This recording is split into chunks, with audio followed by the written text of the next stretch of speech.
Hello friends, अगर आप भी अपना आधार कार्ड को पैन कार्ड के साथ लिंक करने के लिए 1000 रुपये का पेमेंट करने वाले हैं तो थोड़ा सा रुक जाइए। आप ये वीडियो एंड तक देखिए और उसके बाद ही आप पेमेंट कीजिए। यहाँ दोस्तों किस तरीके से आपको 2024 में अपना आधार कार्ड अपने पैन कार्ड से लिंक करना है, उसका पूरा प्रोसेस मैं इस वीडियो में बताने वाली हूँ। तो आपको ये वीडियो एंड तक देखना है ताकि आप समझ सकें किस तरीके से आप आधार कार्ड को पैन कार्ड के साथ जोड़ सकते हैं। तो दोस्तों शुरू करते हैं। सबसे पहले तो आपको किसी भी गूगल क्रोम ब्राउज़र में आ जाना है और यहाँ पर आपको सर्च कर लेना है इनकम टैक्स। अब जैसे आप यहाँ पर सर्च करेंगे तो कुछ इस तरीके का लिंक आपको देखने को मिल जाता है, तो इस लिंक पे आपको क्लिक कर लेना है। अब यहाँ पर इस तरीके की इंटरफेस देखने को आपको मिल जाती है ई फिलिंग की। अब इस ई फिलिंग वाले में बहुत सारे ऑप्शन आपको देखने को मिलेंगे। तो यहाँ पर हमें आधार कार्ड को पैन कार्ड के साथ लिंक करना है, बट उससे पहले लिंक करने से पहले हमें देखना होगा कि हमारा पैन एक्टिव है या नहीं है एक्टिव। तो यहाँ पर हमें ये ऑप्शन कैसे जानना है, यहाँ पर ये वेरीफाई पैन स्टेटस का ऑप्शन एक दिया हुआ है। इससे हम जान पाएंगे कि हमारा पैन नंबर जो है वो एक्टिव है या इनएक्टिव है। यहाँ पर क्लिक करते हैं, यहाँ पर हम डाल देते हैं अपना पैन नंबर। तो इस वाले कॉलम में पैन नंबर डालने के बाद फुल नेम आपको अपना लिख लेना है जो भी आपके पैन कार्ड में है। डेट ऑफ बर्थ आप यहाँ से सिलेक्ट कर सकते हैं, अपना डेट उसके बाद मंथ और ईयर आप यहाँ से सिलेक्ट कर लें। उसके बाद मोबाइल नंबर जो आपका है इसके साथ लिंक में, तो वो मोबाइल नंबर आपको यहाँ पे डाल के कंटिन्यू कर लेना है। अब जैसे ही आप कंटिन्यू करते हैं तो इस तरीके का OTP आपको एक देखने को मिलेगा अपने मोबाइल नंबर पे। यहाँ से आपको वैलिडेट कर देना है। जैसे आप वैलिडेट करेंगे तो इस तरीके का आपको नोटिफिकेशन एक देखने को मिल जाता है, जहाँ पर पैन इज़ एक्टिव करके आपको एक नोटिफिकेशन आया है। बट साथ में आप देख सकते हैं कि एक नोट भी दिया है जहाँ पे लिखा हुआ है कि अभी आपका लिंक नहीं है आधार कार्ड के साथ जो पैन है। तो इस तरीके का आपको यहाँ पर एक नोट देखने को मिलेगा। अगर आपका पैन एक्टिव है और लिंक है तो इस तरीके का आपको देखने को मिलेगा नोटिफिकेशन। अगर नहीं है तो ये इस तरीके का नोट आपको देखने को मिल जाएगा कि जो आपका पैन है वो टैक्स पेयर इन ऑपरेटिव है और आपका लिंक नहीं है आधार कार्ड के साथ में पैन कार्ड। तो ये अगर ऐसा ऑप्शन देखने को मिल जाता है तो आपको उसके बाद ही इस ऑप्शन में जाना है जहाँ पर आप आधार कार्ड को पैन कार्ड के साथ लिंक कर पाएँ। तो यहाँ पर हम ये नोट, जैसे ही हमें ये नोट दिखाई देता है, अगर इस तरीके का नोट है तो यहाँ पर आपको एक्टिव है आपका पैन कार्ड और लिंक पे है तो आपको कुछ भी करने की ज़रूरत नहीं है। बट अगर ये वाला नोटिफिकेशन ना आके आपको ये वाला नोट देखने को मिल रहा है तो इस नोट में आपको करना पड़ेगा अपने आधार कार्ड को अपने पैन कार्ड के साथ लिंक। अब हमें वापस आ जाना है और लिंक आधार वाले ऑप्शन पे चले जाना है। तो ई फिलिंग के इस ऑप्शन में आने के बाद में यहाँ पर हमें पैन नंबर दोबारा डालना है, आधार नंबर अपना यहाँ पर डाल देना है और उसके बाद यहाँ पर आप नोट पढ़ सकते हैं कि किस किस के लिए एप्लीकेबल नहीं है। फॉलोइंग कैटेगरी के लिए ये एप्लीकेबल नहीं है, जैसे कि NRI जो होते हैं, नॉट इन इंडियन सिटीजन है जो 80 ईयर से अबव है जो, या फिर आसाम, मेघालय, जम्मू कश्मीर इस तरीके की रेजिडेंट्स हैं, तो उनके लिए ये यहाँ से आप ई फिलिंग के थ्रू नहीं कर सकते हैं आधार कार्ड को पैन कार्ड के साथ लिंक। तो ये नोट आप पढ़ लीजिए, अगर आप यहाँ से बिलोंग करते हैं तो ये आपके लिए यूज़फुल नहीं रहेगा, बट अगर कोई जो है इसके अलावा है तो उनके लिए यूजफुल है। तो यहाँ पर पैन नंबर आधार नंबर देने के बाद वैलिडेट करते हैं। यहाँ पर आप देख सकते हैं कि payment detail not found for this pan.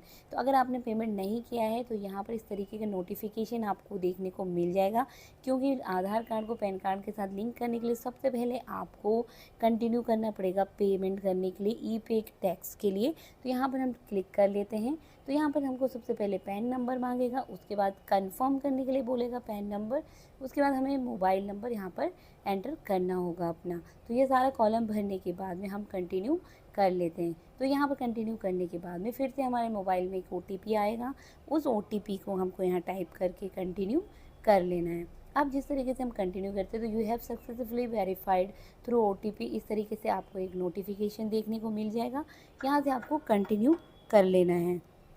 अब जैसे आप यहाँ पर कंटिन्यू कर लेते हैं तो इस तरीके से आपको इनकम टैक्स का यहाँ पर देखने को मिलेगा। सेल्फ असेसमेंट टैक्स आपको यहाँ पर करना है। तो सबसे पहले असेसमेंट ईयर आपको सिलेक्ट करना है 1 साल आगे का। मीन्स अगर अभी 2023-24 में हैं आप तो आपको 25-26 का सिलेक्ट करना होगा। तो 1 साल आगे के लिए आपको यहाँ पर असेसमेंट ईयर सिलेक्ट करना है। तो यहाँ पर आप असेसमेंट ईयर एक ईयर बाद का ही आपको चूज करना है या आपको इंश्योर कर लेना है। तो मैं यहाँ पर 25-26 सेलेक्ट कर लेती हूँ फाइनेंशियल ईयर। तो यहाँ पर आप देख सकते हैं कि अभी 24-25 चल रहा है, लेकिन मैंने 25-26 सिलेक्ट किया है, एक साल आगे का। तो इसी तरह से आपको भी असेसमेंट ईयर एक साल आगे चूज करना है, तो ये आपको ध्यान रखना है। उसके बाद टाइप ऑफ पेमेंट, तो आप किस तरीके से पेमेंट करने वाले हैं, तो यहाँ से आप देख सकते हैं बहुत सारे ऑप्शन हैं। जो ऑप्शन आपको सिलेक्ट करना है यहाँ से कर सकते हैं। सब टाइप ऑफ पेमेंट भी यहाँ से आपको सिलेक्ट करना पड़ेगा। Free for delay in linking PAN with Aadhaar, और भी सारे ऑप्शन दिए हुए हैं, तो आप इस तरीके से कर सकते हैं फ्री फॉर पेमेंट। मैंने कंटिन्यू कर लिया है। ये करने के बाद में अब यहाँ पर आप देख सकते हैं कि कितना कितना फीस रहेगा, ये पूरा दिखा रहा है। तो यहाँ पर 1000 रुपीज़ आपको टोटल पेमेंट करना होगा अपना आधार को पैन कार्ड के साथ लिंक करने के लिए। तो यहाँ से हम कंटिन्यू कर लेते हैं। यहाँ पर आप देख सकते हैं कि बहुत सारे ऑप्शन है पेमेंट के, नेट बैंकिंग, डेबिट कार्ड, आप बैंक काउंटर से जाके कर सकते हैं या NFIT वगैरह से कर सकते हैं। तो यहाँ पर आपको जो भी सूटेबल लगता है पेमेंट मेथड, वहाँ से आप सिलेक्ट करके पेमेंट कर सकते हैं। तो यहाँ पर हम सिलेक्ट कर लेते हैं अपने अकॉर्डिंगली। आप लोग चाहे नेट बैंकिंग, डेबिट कार्ड, किसी से भी पेमेंट कर सकते हैं।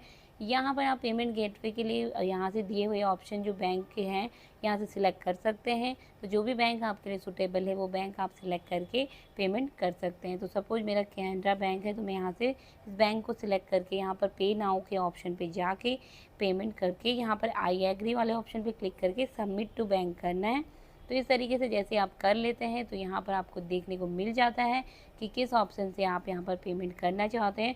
क्योंकि 1000 रुपीज़ है, तो यहाँ पर व्हाट्सएप से भी अभी पेमेंट अवेलेबल है। तो आप इन सारे ऑप्शन में से किसी भी ऑप्शन में जाके यहाँ पर पेमेंट कर सकते हैं। तो इस तरीके से जैसे ही आप पेमेंट कर देते हैं तो आपको the challan payment is successful, इस तरीके का आपको एक नोटिफिकेशन देखने को मिल जाएगा। तो यहाँ पर आपको ध्यान देना है कि जब आप पेमेंट करते हैं तो आपको छोड़ना नहीं है, कंप्लीट प्रोसेस करना है। ये आप लोग सोचते हैं कि पेमेंट कर ली और कंप्लीट हो गया प्रोसेस, बट ऐसा नहीं है। आपको एक चालान नंबर मिल जाता है, तो इसका आप एक प्रिंट भी ले सकते हैं। इस तरीके से आपको सारी डिटेल्स यहाँ इस चालान रिसिप्ट में मिल जाती है। तो यहाँ पर आपने कितना अमाउंट पे किया है और आपका चालान नंबर क्या है, वो सारी चीज़ें डिटेल्स आपको यहाँ पर देखने को मिल जाती हैं। तो मेरी आपसे यही वो है कि आप यहाँ पर एक प्रिंट लेके रख लीजिए, क्योंकि चालान नंबर आपको कभी भी ज़रूरत पड़ सकती है। तो आप एक प्रिंट आउट लेके अपने पास रख लेंगे तो ये आपके लिए बेटर रहने वाला है। तो यहाँ पर इस तरीके से आपको एक ई फिलिंग का इनकम टैक्स डिपार्टमेंट की तरफ से एक चालान रिसिप्ट मिल जाता है। इसको आप संभाल के रख लीजिए। उसके बाद हम दोबारा आ जाते हैं यहाँ पर लिंक आधार वाले ऑप्शन पे, क्योंकि अब हमें फाइनली लिंक करना है आधार कार्ड को पैन के साथ में। तो यहाँ पर हम पैन नंबर डालेंगे, आधार नंबर डालेंगे, अब यहाँ पर वैलिडेट करेंगे। तो यहाँ पर देख सकते हैं आपके पहले जो हमारे पास ऑप्शन आ रहा था कि आपने पेमेंट नहीं किए, तो यहाँ पर अब आप देख सकते हैं कि चालान सीरियल नंबर के साथ में हमारा अमाउंट जितना हमने पे किया है और जिस डेट में भी पे किया है वो यहाँ पर हमें देखने को मिल जाता है। तो इसका मतलब है कि हमारी यहाँ पर जो पेमेंट हमने करी थी वो पेमेंट कंप्लीट हो चुकी है। तो यहाँ से अब नीचे दिए हुए ऑप्शन पे आप जो अमाउंट आपने 1000 रुपीज़ पे किया है कंटिन्यू कर लेते हैं। तो यहाँ पर कंटिन्यू करने के बाद पे नेम एज पर आधार, तो यहाँ पर अपना नेम डाल दीजिए, मोबाइल नंबर डाल दीजिए। I have only year of birth in Aadhaar card, तो आप जो पहले जो थे वहाँ पर ईयर और बर्थ ही रहता था, तो ये आप सिलेक्ट कर सकते हैं। और अभी नए वाले आधार कार्ड में आपका एड्रेस वगैरह पूरा रहता है, तो आपको वो वाला यहाँ पर कंसेंट क्लिक करना है। तो आप देख लीजिए, अगर आपका पुराना वाला आधार नंबर है तो आप ऊपर वाला सिलेक्ट कीजिए, अगर नया वाला आधार नंबर है जिसमें एड्रेस वगैरह है तो ये वाला सिलेक्ट करके लिंक आधार कर दीजिए। अब यहाँ पर वेरिफिकेशन के लिए आपको एक OTP आ जाएगा, तो यहाँ पर आपको कर लेना है वैलिडेट। अब इस तरीके से आप वैलिडेट कर देते हैं जैसे, तो your request for Aadhaar PAN linking has been send to UIDAI, ये एक गवर्नमेंट सर्विस है, यहाँ पर आपका चला जाता है वेरिफिकेशन के लिए। तो यहाँ पर जैसे आप क्लिक करेंगे तो ये लिंक हो जाएगा आधार स्टेटस में। यहाँ पर जैसे ही गवर्नमेंट आपका अप्रूव कर लेगी तो यहाँ पर आपका आधार लिंक हो जाएगा। तो यहाँ पर पैन नंबर वगैरह डालने के बाद इस तरीके से आपको एक मैसेज आ जाता है कि your PAN number is already link with Aadhaar number this.